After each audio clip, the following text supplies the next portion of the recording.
we're now streaming worldwide on RadioOnFire.com and the Radio on Fire app. Welcome back. Your man Dominic K in here, Dominic K in the morning on the all-new RadioOnFire.com. Thank you for joining me. Thank you for tuning in. A lot to talk about, a lot of things that I want to discuss today on the show. The Juneteenth celebration is something that in recent years I think has gotten even more attention. If you don't know, Juneteenth is the holiday celebrating the emancipation of African Americans who had been enslaved in the United States, in this country. Originating in Galveston, Texas, it is now celebrated annually on June the 19th throughout the United States, with increasing official recognition. It is on its way to becoming a federal holiday in 2021. Also called Freedom Day, also called Jubilee Day, Liberation Day, Emancipation Day. It is official that Juneteenth is a federal holiday. So it commemorates the moment in 1865 when news of emancipation reached the enslaved people in Galveston, Texas. It took a back seat during the civil rights movement. However, Juneteenth made a resurgence in the 80s and the 90s in communities across this country. Texas became the first state to establish it as a holiday back in 1980. And it has been a long path for Juneteenth to become a federal holiday. For much of this country, Juneteenth has been a date observed mostly by Black Americans. Mostly. But since the reckoning reignited by the killing of George Floyd last year, the tide has really changed. Congress passed legislation that would establish June the 19th as Juneteenth National Independence Day, sending the bill to President Joe Biden's desk for his signature. This is the first holiday approved since Martin Luther King Jr. Day, which was established back in 1983, and it was a whole lot going on to get that in the books. Getting to this point took pushes by activists, several legislative attempts, and momentum generated by the Black Lives Matter movement. Congress has in various years passed resolutions honoring Juneteenth.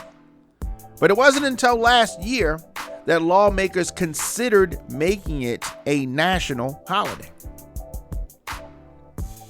So despite broad bipartisan support, Democrats and Republicans, the effort was unsuccessful. However, earlier this year, the efforts were renewed, and they reintroduced the Juneteenth National Independence Day back in February. So this week was announced that the bill would no longer be blocked from advancing. The Senate unanimously passed the resolution on Tuesday. The House approved the measure on Wednesday. For far too long, the story of our country's history has been incomplete, as we have failed to acknowledge, address, and come to grips with our nation's original sin, which is slavery.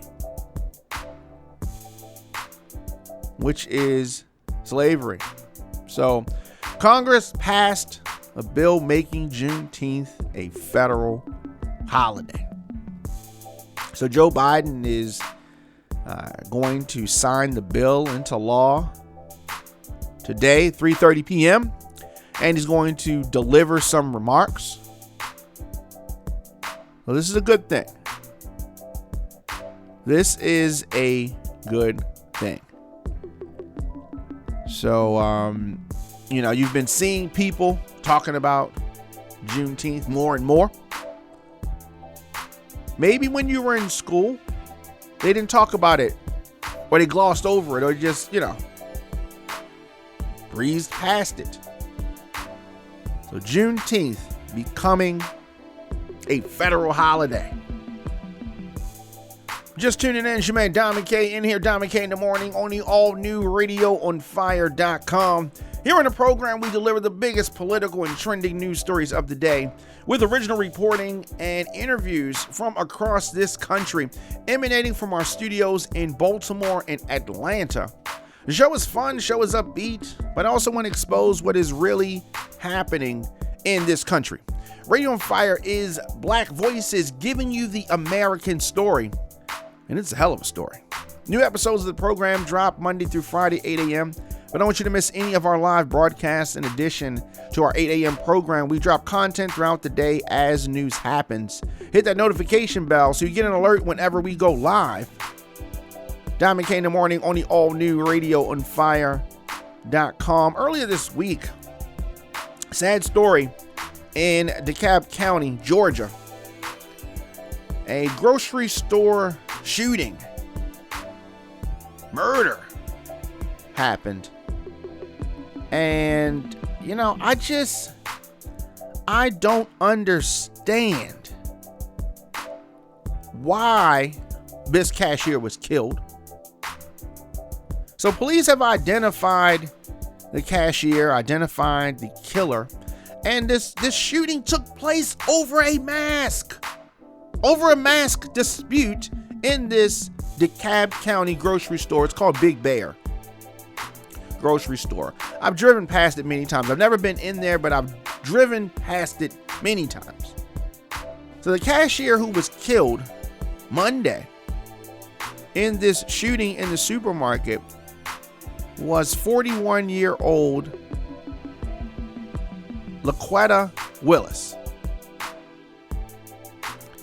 She worked at the Big Bear supermarket for over 10 years.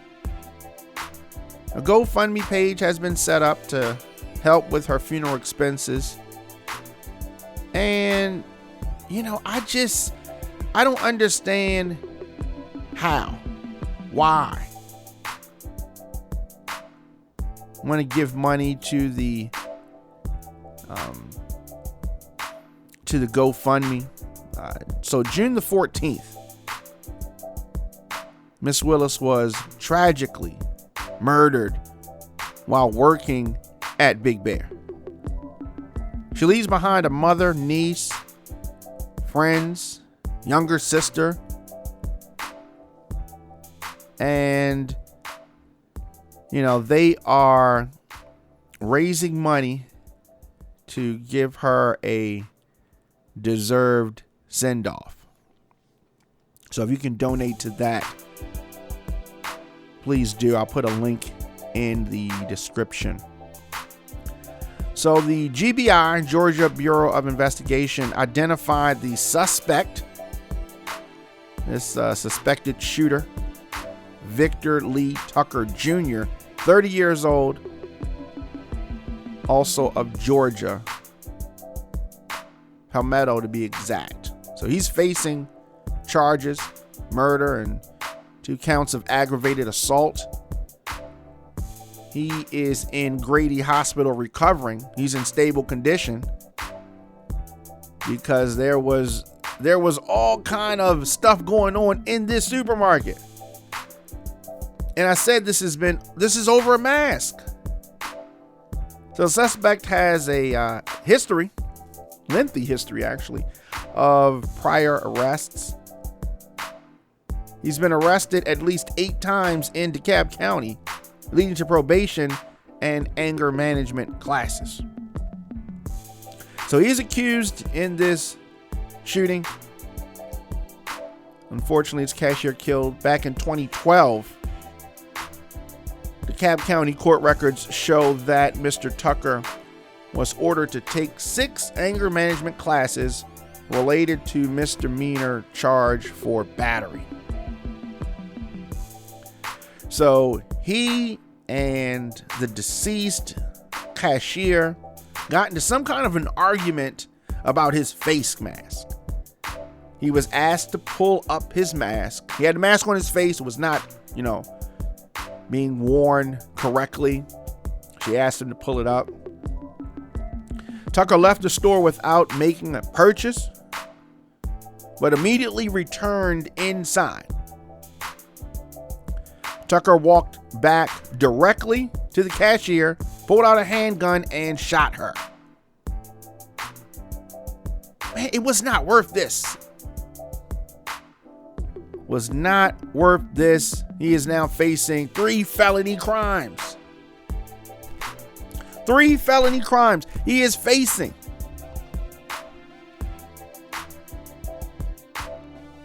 So these charges: aggravated assault with intent to murder after a second cashier was shot, and aggravated assault against an officer.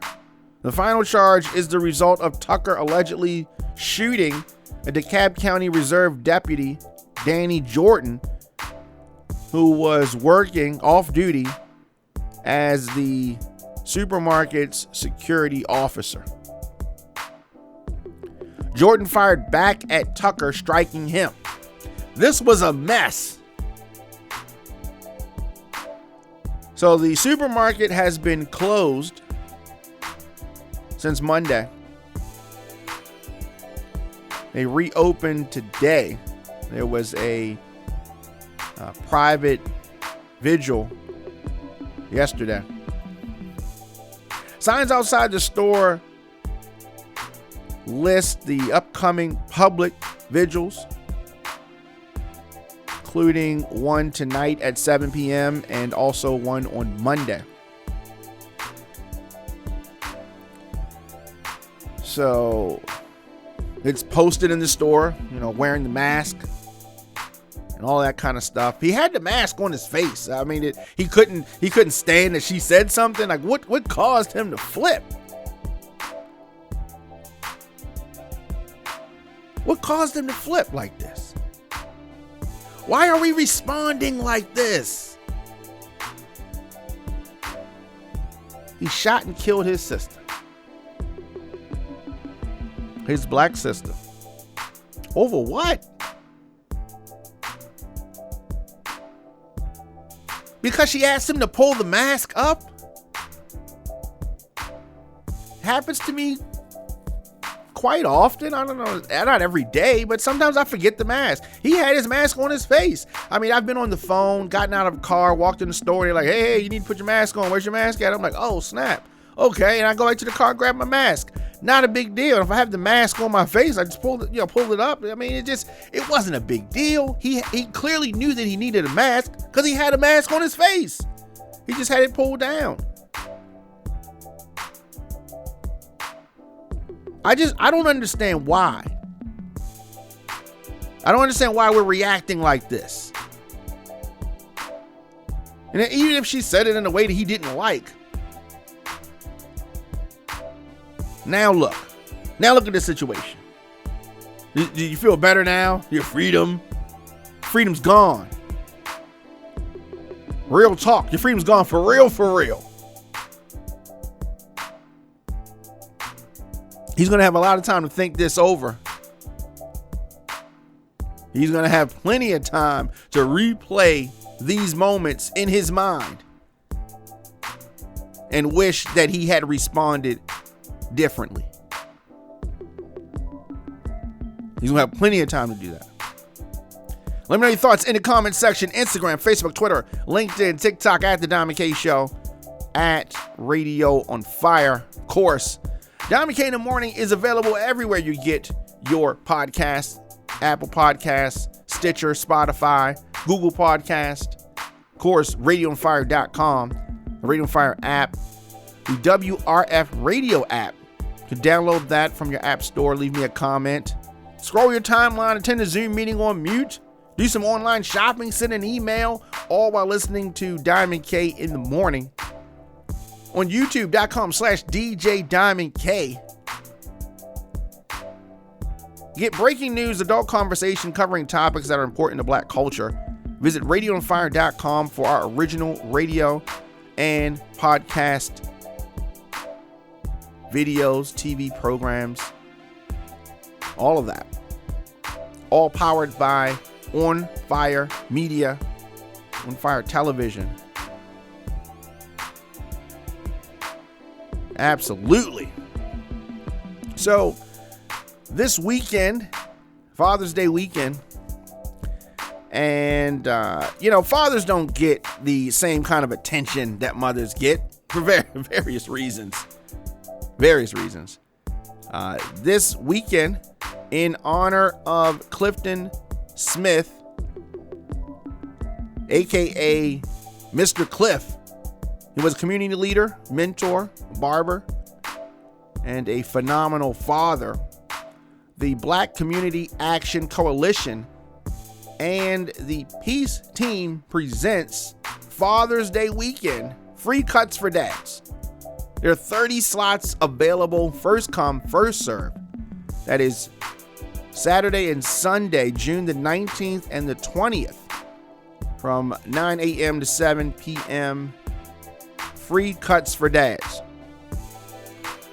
It's located at the Peace Team, which is 2923 West Belvedere Avenue, 21215. All powered by Jamoke Inc., the Peace Team, Restoring the Village, Village Mentality, and of course Radio on Fire. Free cuts for dads. Dads can come get haircut. As I said, first come, first served. This weekend, Father's Day weekend, June the 19th and 20th. That's Saturday and Sunday, 9 a.m. to 7 p.m. Brought to you by the Black Community Action Coalition and the Peace Team. I don't say we appreciate you, fathers. We really, really appreciate you. We appreciate you, mothers, as well, of course. But this weekend is for the fathers. Of course, Diamond K in the Morning on the all-new radioonfire.com. I am here daily giving you my spin, my take, my thoughts on the news. Of course, visiting radioonfire.com, you can get our news reports, politics, entertainment, music, and just general news. radioonfire.com. Holly Springs, Georgia, police officer dies after being dragged by car. Suspect shot and killed. Earlier today, this morning, an officer died. And the GBI, Georgia Bureau of Investigation, said that it started as a traffic stop. They said that the Holly Springs officer and a male suspect who was shot and killed by the officer.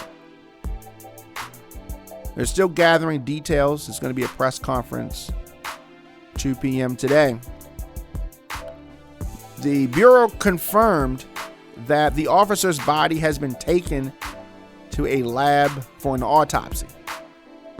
Cherokee Sheriff's Office said the area of Hickory Road from New Light Road to Little Road has been closed for the investigation. That stretch of Hickory Road will likely remain closed, at at least till the afternoon.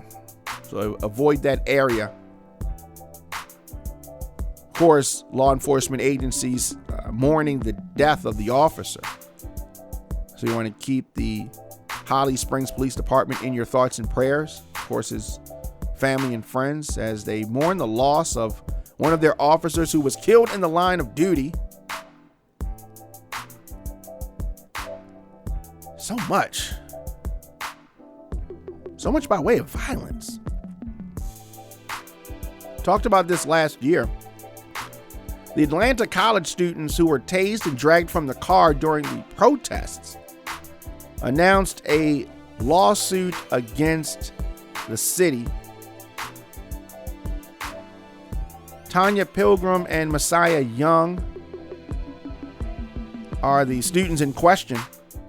Attorneys for Pilgrim and Young, the college students who were tased and dragged out of their car by Atlanta police officers downtown Atlanta last year, announced this lawsuit today.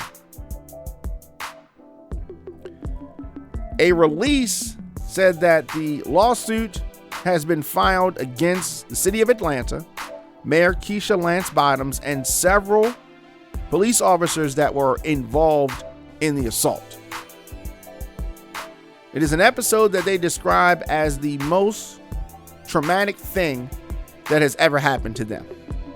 I can imagine. Pilgrim, a Spelman student, was never charged with anything. And a charge against Young, who attends Morehouse, that charge was dropped. Attorneys said the officers stormed their car, smashed their windows, and tased and assaulted both of them in the incident, which was captured on body cam video. We saw that disturbing footage. At a time when things were very heightened, officers threw Pilgrim to the ground. She landed face down on the pavement and they handcuffed her. Young was punched repeatedly and suffered a deep laceration to his arm that required 13 stitches. Both Pilgrim and Young were taken into custody. Pilgrim was held against her will for 4 hours without a mask in the police van with others during the height of COVID-19. 4 Atlanta police officers were fired over this incident.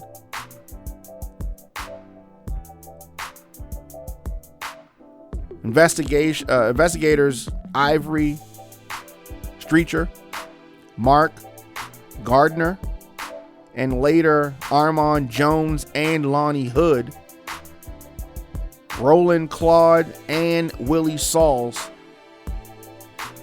last 2 put on desk duty. Gardner and Streeter were reinstated after a hearing with the Atlanta Civil Service Board in February.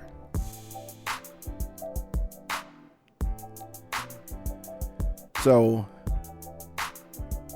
all in all, Armand Jones and Lonnie Hood are the ones who have been fired because Streeter and Gardner have been reinstated. And Claude and Sauls were just put on desk duty. So all 6 face charges varying in seriousness. Pilgrim and Young appeared back in February to provide an update on the case, and after a personal meeting with Fulton County DA Fannie Willis, she had sought to recuse herself from this case. So a court proceeding recently allowed Willis to recuse herself from the Rayshard Brooks police shooting case as well. But the status of the case involving the charges against the officers in the incident with Pilgrim and Young remains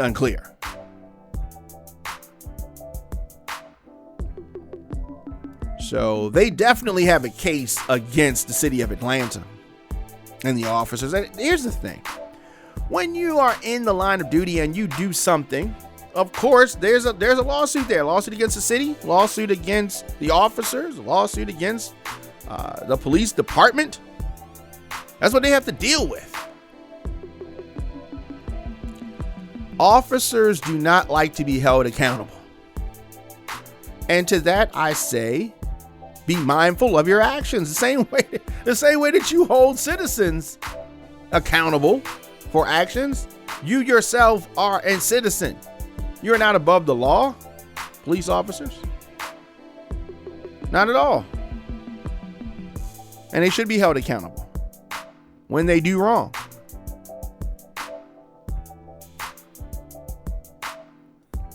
And they should be praised when they do right.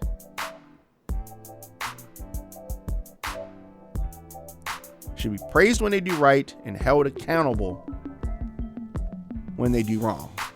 Diamond K in the morning on the all new radioonfire.com. Of course, on social media, I'm at the Diamond K Show, at Radio on Fire. And we were expecting a court appearance, the first court appearance for the man Victor Lee Tucker Jr., 30 years old, the one who killed the DeKalb County grocery store clerk. We talked about her in earlier in the show today and earlier in the week. The suspect was supposed to make a court appearance during this broadcast. However, this hearing has been rescheduled. According to DeKalb County Court, he is still in the hospital. He was set to make his first court appearance today. That's not going to happen. He's also facing charges, as we said, against aggravated assault against 54-year-old Danny Jordan, who was working off duty as security. Jordan was hospitalized after being shot twice. He and Tucker exchanged gunfire. I'm going to keep you posted on that. The suspect not able to attend this hearing because of these injuries, so they're going to push it back a little bit. But I don't have any sympathy for this guy. Don't have any sympathy for this guy. Let me know your thoughts in the comment section. Instagram, Facebook, Twitter, LinkedIn, TikTok, at The Diamond K Show, at Radio on Fire. Let us know your thoughts on that. I mean, people are probably going to try to say mental health, some other things played a part. Probably did. Kohl's joins the list of retailers closing on Thanksgiving Day again. Several major retailers will once again not be offering in-person shopping on Thanksgiving this year. I've worked in retail when they used to have those Black Friday sales, and they still do, right? But I remember having to leave family events early because on Thanksgiving because I had to go to work. Not fun, all right? Not fun at all. So Kohl's has announced that it will close its stores again on Thanksgiving this year after positive responses from last year's closure. As part of Thursday's announcement, Kohl's also cited evolving preferences in how and when customers want to shop during the holiday season. Over the past decade, retailers have tried to kick off in-person Black Friday sales a day early by creating a new tradition of shoppers heading to stores after their turkey feast. But those sales cut into Black Friday numbers. I mean, of course they did. Is anybody that's gonna really try to get out there early? Those are your Black Friday shoppers anyway. So some critics called out stores for not letting workers spend the time with their family. And that's what I was referring to earlier. Last year, of course, we had the height of the coronavirus pandemic, and many retailers closed their stores on Thanksgiving Day. Online sales for Black Friday hit new records as Americans chose to do their shopping from home instead of traveling to stores amid a pandemic. Makes sense, right? Cole said today that details about holiday hours, including those for the week of Black Friday, will be released at a later time. And finally, the U.S. Supreme Court has dismissed the Republican-led challenge to the Affordable Care Act. Dismissing this challenge. Of course, the Obama-era health care law has been preserved. Thankfully for millions of Americans, the justices, led by a 7-2 vote, left the entire law intact.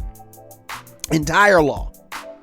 So all these Republicans that was talking all this smack about they were going to repeal and replace, no, fall back. Today, that ruling in Texas, other Republican-led states, and two individuals that had no right to bring their lawsuit in federal court. The Biden administration says that 31 million people have health insurance because of the law, popularly known as Obamacare. See, when the Republicans threw the Obamacare word out there, they thought that was going to hurt people. They thought it was an insult some kind of way.